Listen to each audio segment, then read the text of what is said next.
Hello guys, welcome back to our channel. ഞാൻ explain ചെയ്യാൻ പോകുന്നത് ടു ബി ഹീറോ എക്സിൻ്റെ എപ്പിസോഡ് നമ്പർ 3 ആണ്. ലൈക്കും സബ്സ്ക്രൈബും ചെയ്ത ശേഷം മാത്രം വീഡിയോ തുറന്നു കാണുക. സോ എപ്പിസോഡിലേക്ക് പോവാം. സോ എപ്പിസോഡിൻ്റെ തുടക്കത്തിൽ തന്നെ ഒരാൾ ഒരു സ്ഥലത്ത് ഒരുപാട് ബോംബ് വയ്ക്കുന്നതാണ്. പിന്നീട് നൈസിനെ ആയിരിക്കും കാണിക്കുക. നിനക്ക് ഇത്രയും അവളെ മിസ് ചെയ്യുന്നുണ്ടെങ്കിൽ അവളെ വിടാതിരുന്നൂടെ? ആ ചോയ്സ് നീയാണ് തിരഞ്ഞെടുത്തത്. നിൻ്റെ സാക്രിഫൈസ് ഒരിക്കലും വെറുതെ ആവുകയില്ല. നീ അടുത്തത് എന്താണ് ചെയ്യുന്നത്? എനിക്ക് ഫയർമാനെ ഡിഫീറ്റ് ചെയ്യണം. ഇല്ല, അതിന് നീ ടോപ്പ് 10 ഫയർമാനിൽ തോൽപ്പിച്ച് എത്തണം. പിന്നീട് ആരാണ് ഫയർമാൻ എന്ന് കാണിക്കും. 34 വർഷം പുറകോട്ട് പോകാം. അവിടെ ഒരു പെണ്ണ് തീപിടിച്ചു കൊണ്ടിരിക്കുന്ന സ്ഥലത്ത് രക്ഷപ്പെടാനാവാതെ കിടന്ന് കരയുന്നുണ്ടാവും. അവിടേക്ക് ഒരാൾ വന്ന് അവളെ സമാധാനിപ്പിക്കും. അപ്പോൾ കത്തിക്കൊണ്ടിരിക്കുന്ന ബിൽഡിങ്ങിൻ്റെ ഒരു ഭാഗം അവരുടെ ദേഹത്ത് വീഴും. പിന്നീട് കുറേ ആളുകൾ കത്തുന്ന തീയൊക്കെ കെടുത്തി നോക്കുമ്പോൾ കാണുന്നത് അവരുടെ മുകളിലേക്ക് വീഴാൻ പോയ ഭാഗം അവൻ പിടിച്ചു നിർത്തിയിരിക്കുന്നു. എനിക്ക് അന്നേരം ഒരു ചിന്തയേ ഉണ്ടായിരുന്നുള്ളൂ, എങ്ങനെയെങ്കിലും ആ ചെറിയ കുട്ടിക്ക് രക്ഷിക്കുക എന്നുള്ളത്. അന്നത്തെ ആ ഇൻസിഡൻറ്റ് കൊണ്ട് അവൻ്റെ ട്രസ്റ്റ് വാല്യൂ കുത്തനെ ഉയർന്നു. MG മാനേജ്മെൻറ്റ് അവനെ ഹെൽപ്പ് ചെയ്യാൻ കോൺടാക്ട് ചെയ്തു. ഫയർമാനാണ് നെംസിസ് ഒരു ഈസോൾ മാജിക് ഷാഡോനെ ഡിഫീറ്റ് ചെയ്തത്. പിന്നീട് ഷാഡോ സിറ്റിയിലൂടെ വേഗത്തിലോടും. ആർക്കും അവൻ്റെ വേഗതയ്ക്കൊപ്പം എത്താനാവുന്നുണ്ടാവില്ല. ഫയർമാൻ ഫോണും വിളിച്ച് റോഡിൽ നിൽക്കുമ്പോഴായിരിക്കും സ്പീഡിൽ ഓടി വന്ന ഷാഡോ അവൻ്റെ ദേഹത്ത് തട്ടി ഇടിച്ചില്ലാതാവുക. ഇതുകണ്ട് ഷോപ്പിലുള്ളവർ ഷോക്കാവും. അവൻ ടോപ്പ് 10 റാങ്കിൽ എത്തിയപ്പോൾ കൂടുതൽ ഇമ്പോർട്ടൻറ്റ് മിഷൻ കൊടുത്തു. അസോസിയേഷൻ അവൻ്റെ പ്രതിമ ഉണ്ടാക്കാൻ തീരുമാനിച്ചു. അങ്ങനെ അത് എല്ലാവർക്കും കാണിക്കാൻ പോകും. മാനേജർ നല്ല ഇൻട്രൊഡക്ഷനൊക്കെ കൊടുത്ത് ആ സ്റ്റാച്യു റിവീൽ ചെയ്യും. നമ്മൾക്ക് ഇന്നൊരു സ്പെഷ്യൽ ഗസ്റ്റ് ഉണ്ട്.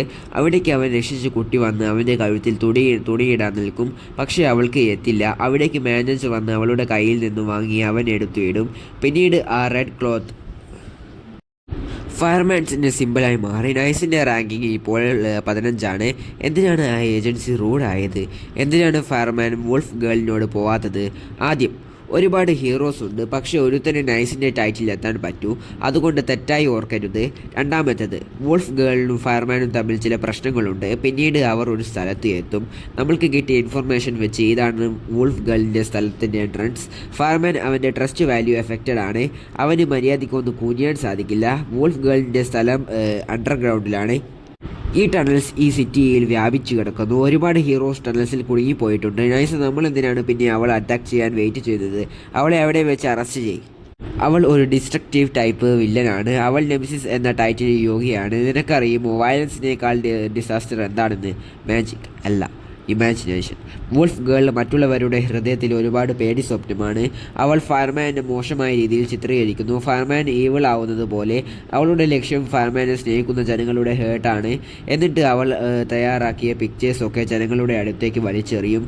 അത് കണ്ട് ഒരു കുട്ടി പേടിച്ച് കരയുന്നുണ്ടാവും. പിന്നീട് ലിൻ ആ ടണലിൽ കൂടെ പോയി ഒരു സ്ഥലത്ത് എത്തും. അവിടെ ഒരുത്തൻ കുടുങ്ങിക്കിടക്കുന്നുണ്ടാവും. അവൻ എന്നെ ഒന്ന് രക്ഷിക്കുമോ? പിന്നീട് ഫയർമാൻ കുട്ടികൾക്ക് നല്ലതൊക്കെ പറഞ്ഞു കൊടുക്കുന്നുണ്ടാവും. പിന്നീട് നൈസ് അതിൽ കുടുങ്ങി അവനെ രക്ഷിച്ചിട്ടുണ്ടാവും. നന്ദി നൈസ്, നീയും വോൾഫ് ഗേളിനെ കണ്ടുപിടിക്കാനാണല്ലേ വന്നത്? നൈസ്, നീ ആരാണ് പേരില്ലാത്ത ഹീറോ എന്ന് പറഞ്ഞ് അവർ തിരിഞ്ഞു നടക്കും.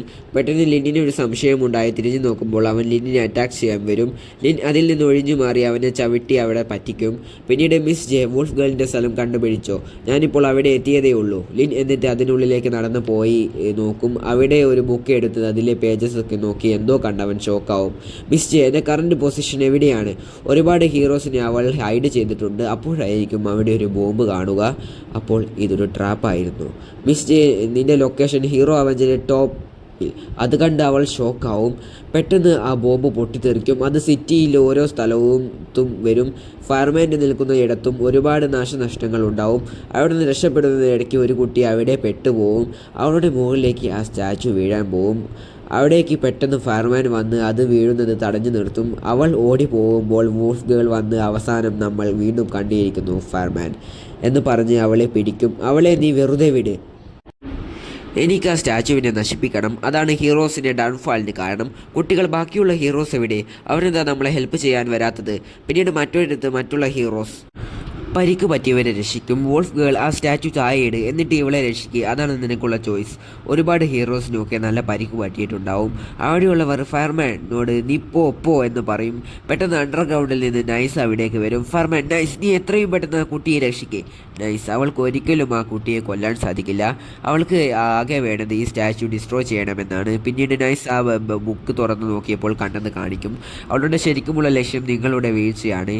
ഇത് അവൾ തന്നെയാണ്. നിങ്ങളുടെ ജീവൻ അവൻ പണയം വെച്ച് തീയിൽ നിന്ന് രക്ഷിച്ച കുട്ടി, നിങ്ങൾക്ക് റെഡ് സ്റ്റോൺ തന്നവൾ തന്നെ.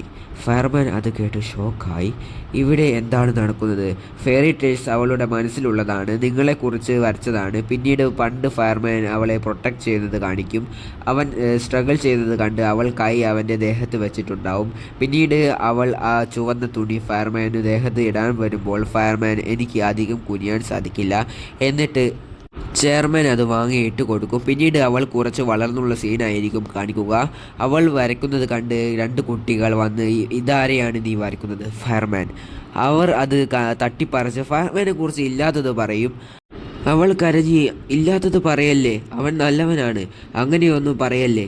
അവർ അവളെ കളിയാക്കിക്കൊണ്ടേയിരിക്കും. അവളെ തന്നെ അവളെ രക്ഷിച്ചതിന് പഴി ചുമഴ്ത്തും. പിന്നീട് കുറേ കുട്ടികൾ അവളെക്കുറിച്ച് ഒരുപാട് മോശമായി പറയും. അവളാണെങ്കിൽ ഇതൊക്കെ കേട്ട് ഭ്രാന്തായി നിർത്ത് എന്ന് പറഞ്ഞ് അലറും. പിന്നീട് പ്രസൻ്റായിരിക്കും കാണിക്കുക. അവൾ ആ മാസ്ക് അഴിച്ച് അവസാനം എനിക്ക് നിന്നെ കിട്ടിയിരിക്കുന്നു മിസ്റ്റർ ഫയർ ഫൈറ്റർ. അവൾ ആ കുട്ടിയെ വിട്ടിട്ടുണ്ടാവും. അവൻ എന്നോട് ക്ഷമിക്കണം, സോറി. പിന്നീട് കുറേ റിപ്പോർട്ടേഴ്സ് നിങ്ങൾക്ക് എങ്ങനെ ബാക്കിയുള്ളവർ വരുന്നത് വരെ അത് ഹോൾഡ് ചെയ്യാൻ സാധിച്ചു. എനിക്ക് അപ്പോൾ ഒരു ചിന്തയേ ഉണ്ടായിരുന്നുള്ളൂ, ഈ കുട്ടിയെ എങ്ങനെയെങ്കിലും രക്ഷിക്കുക. പിന്നീട് ആ സീന് കാണിക്കും. അവിടെ അവർ സ്ട്രഗിൾ ചെയ്യുമ്പോൾ ഫയർ ഫൈറ്റർ അവൾ അവൻ്റെ ദേഹത്ത് തൊട്ട് ഞാൻ നിങ്ങളെ ഹെൽപ്പ് ചെയ്യാം ഇതെല്ലാം ഓർത്ത് അവൻ കരയും. അവൻ്റെ കണ്ണുനീർ വീണ് അവൻ്റെ കാലിലിട്ടിരുന്ന സാധനം പൊട്ടിയിട്ടുണ്ടാവും. പെട്ടെന്ന് അവൻ്റെ കാൽ വിറയ്ക്കാൻ തുടങ്ങും. അവൻ മുട്ടുകുത്തി താഴെ വീഴും. അത് കണ്ട് നൈസും അവളും അവൻ്റെ നേരെ ഓടും. അവിടേക്ക് മിസ് ജെ വന്ന് നൈസ് എവിടെ?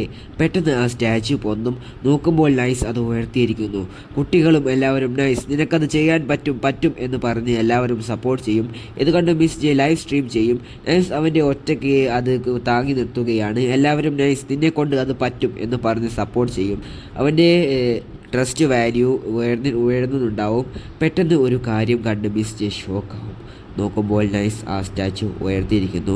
അതുകണ്ട് അവർ നൈസ് എന്ന് പറഞ്ഞ് ഉച്ചത്തിൽ നിലവിളിക്കും. മിസ് ജെ ഇതൊരു മിറാക്കിളാണ്. നൈസിൻ്റെ ട്രസ്റ്റ് വാല്യൂ ഫയർമാൻ്റെ ട്രസ്റ്റ് വാല്യൂവിനെ കടത്തി വെട്ടിയിരിക്കുന്നു. അവൻ ടോപ്പ് 10-ൽ എത്തിയിരിക്കുന്നു. പിന്നീട് നൈസ് ഒഫീഷ്യലായി ടോപ്പ് 10 റാങ്കിൽ എത്തിയിരിക്കുന്നു എന്ന് പറഞ്ഞ് ന്യൂസിൽ പറയും. ഇതെല്ലാം കേട്ട് അവൻ ടോപ്പ് 10 ഫ്ലോറിൽ എത്തും. ഫയർമാൻ അവൻ്റെ സാധനങ്ങളൊക്കെ എടുത്ത് പോവാൻ നിൽക്കും. എനിക്ക് കുറച്ച് സമയം കൂടി തരുമോ? ഇല്ലില്ല, ഞാൻ നിങ്ങളെ ഇവിടുന്ന് പുറത്താക്കാൻ നിൽക്കുകയല്ല. ഞാൻ ചിന്തിച്ചതാണ്, ഞാൻ ആദ്യമായാണ് നിങ്ങളെ ഇത്ര ഹാപ്പിയായി കാണുന്നത്. അതിന് നിന്നോടാണ് ഞാൻ നന്ദി പറയേണ്ടത്. നിങ്ങൾ ഇതിനുശേഷം എന്താണ് ചെയ്തത്? ആദ്യം കുറച്ചുനാൾ റിലാക്സ് ചെയ്യാം. എല്ലാവരും എന്നിൽ വിശ്വാസം അർപ്പിച്ചപ്പോൾ എൻ്റെ ലൈഫിൽ പെയിൻഫുൾ സിറ്റുവേഷനിൽ കൂടിയായിരുന്നു കടന്നുപോയത്. ഒന്ന് ഇരിക്കാനോ മര്യാദയ്ക്ക് ഉറങ്ങാനോ സാധിച്ചില്ല. ഇപ്പോൾ ഞാൻ അതിൽ നിന്നെല്ലാം ഫ്രീ ആയിരിക്കുന്നു. നീ ഉചിതമായ ഡിസിഷൻസ് മാത്രമേ എടുക്കാവൂ. കെയർഫുൾ ആയിരിക്കണം. ഞാൻ എന്ന് പറഞ്ഞ് പോകുമ്പോൾ ഓൾറൈറ്റ്, എനിക്ക് എൻ്റെ ഫ്രണ്ട്സിനോട് ഡിന്നർ പ്ലാൻസ് ഉണ്ട്. ഞാൻ നൈസല്ല, അത് സാരമില്ല, നീ ആരാലും നീ തന്നെയാണ് എന്ന് പറഞ്ഞു പോവും. മൂൺ അവനെ വിട്ടു പോയതും ഓർക്കും. അങ്ങനെ അവൻ ആലോചിച്ച് നിൽക്കുമ്പോഴായിരിക്കും അവിടെ മൂണിനെ കാണുക. അവൾ വന്ന് നീ ടോപ്പ് 10 ആഘോഷിക്കുന്നുണ്ടോ? ഞാൻ നിന്നെ റിവീൽ ചെയ്യും. അവളുടെ കയ്യിൽ മൂണും ഉണ്ടാവും. അത് സിറ്റിയിൽ കൂടെ ടെലികാസ്റ്റ് ചെയ്യുന്നുണ്ടാവും. ജനങ്ങൾ അത് മൂണല്ലേ, അവൾ മരിച്ചില്ലേ, ആരാണ് ഗോഡായി? ലിൻഡിന് ഇതെല്ലാം കണ്ട് ദേഷ്യം വരുന്നുണ്ടാവും. നൈസ് നീ ആരാണെന്ന് ഞാൻ എല്ലാവരുടെയും മുമ്പിലും തെളിയിക്കും.